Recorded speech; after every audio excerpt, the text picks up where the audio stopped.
Hi, this is Jim and welcome back to my YouTube channel. At ito nga, pinicture na naman kagabi ang Maging Sino Ka Man sa 24 Oras with Aubrey Carampel. Let's watch.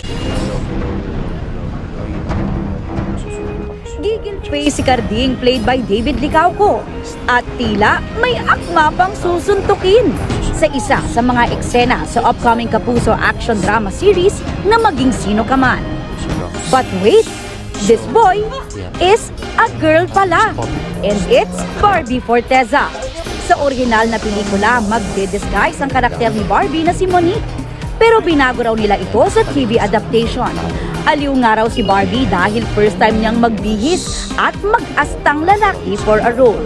Ang saya ng experience. Minsan pagka nakayuko ako, medyo hinahawi lang din nila ako.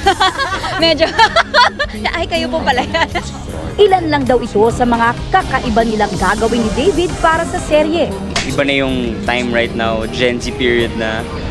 But at the same time, nandun pa rin yung talagang yung flavor. Sa inilabas na bagong teaser ng Maging Sino Ka Man, may pasilip na sa ilang eksena ni Carding at Monique. Pati na ang kilig scene na ito.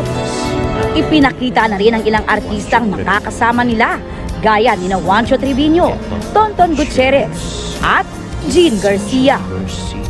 Di lang bigating stars ang aabangan dahil pati ang camera works at execution ng ilang action scenes na idinirect ni Enzo Williams. Talagang pinagtrabahuhan. Nakakabilib. And I feel yung passion nila sa project. So, kahit anong challenges na nangyari sa loob, masaya. Ang saya nila. Dahil sa passion talaga ni Direk and even our assistant director, nakakahawa yun.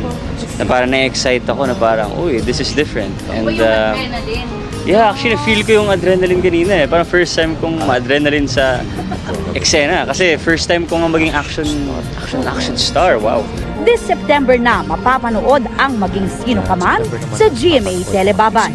Aubrey Carampel, updated sa showbiz happenings. At yun na nga, 'di ba? So, maganda talaga tong Maging Sino Ka Man. So, I hope na everyone will watch it. Patasin natin yung ratings para magkaroon pa ng maraming project ang Barda. Actually, ito ay limited series only na mag-run ng 8 weeks at 40 episodes. So, sana panoorin natin lahat at gawing number 1 gabi-gabi para manapas silang project together. Next ay yung scene. Ito yata yung scene na nalasing si Monique at so nagsasayaw siya doon sa bar at iuwi na siya ni Carding na nilabas sa TikTok kahapon. At ito nga zinom ko para makita natin. O, diba? Kahit magkaakbay lang na ganyan, kilig na ako talaga. Basta Barbie at David. Next nga pala, nasa September 2 si Barbie Forteza sa Walter Mart Malolos Activity Center, second floor. Get a chance to meet and greet Barbie Forteza and have a photo with her. So, para lang to sa first 300 customers with a minimal single receipt purchase of 300 worth of Blackwater Woman perfume and other Blackwater products at Walter Mart Department Store Malolos are eligible to join the Bloom with Barbie event. One receipt, one entry pass to the event. Promo period is August 26 to September 2. Nakuha ko yan sa IG post ni Mami Amy Forteza. At next ay pinomote ni David sa yung Hungry Homies sa kanyang IG stories. Sarap pala dito. At yan, may picture si David sa kanyang paboritong APC cap at yung kanyang t-shirt na ilang beses niya rin sinuot. At nagpunta kasi siya sa Philippine Arena para manood ng Gilas. Game versus Dominican Republic. Kaya lang napansin namin doon sa kanyang playlist, ang pinatugtog niya ay Back to December. Hala, bakit Back to December? Ibig sabihin, may gusto siyang balikan sa December, nami-miss niya, na love niya, ganun. Sino kaya yun, no? Anyway, next ay ito rin sa IG post, IG stories ni David. Nasa taas pala siya, kaya walang nakakita sa kanya at walang nakapag-picture. Kaya lang talo yung Gilas. So, 87-81 yung naging final score. Kaya naman si David ay nag-tweet ng broken-hearted na may praying JC, Jordan Clarkson, Give It All. At yan, another ay broken-hearted pa rin, natatlo. At merong umiiyak, Gilas. At merong heart para kay Jordan Clarkson na tinag niya naman.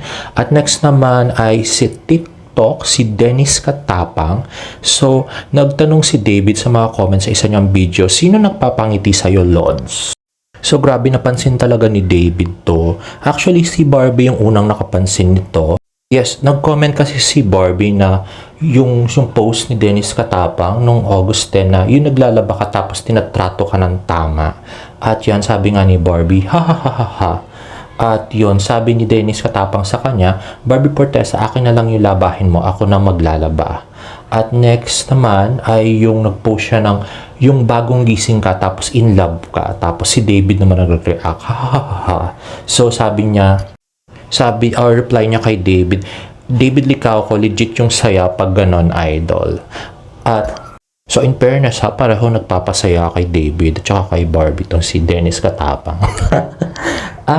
At ito naman ay post ng Kuya Korea sa kanilang IG stories. Hindi ko alam kung bago to pero bagong kupit si David dito.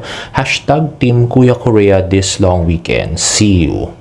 At, okay, oo nga pala, hindi na po ako mag-feature ever ng mga videos or pictures about baby girl as requested by fans, no? So kung ano man yung nangyari sa kanya, isipin na lang natin wala na siya, like patay na siya or something. Joke.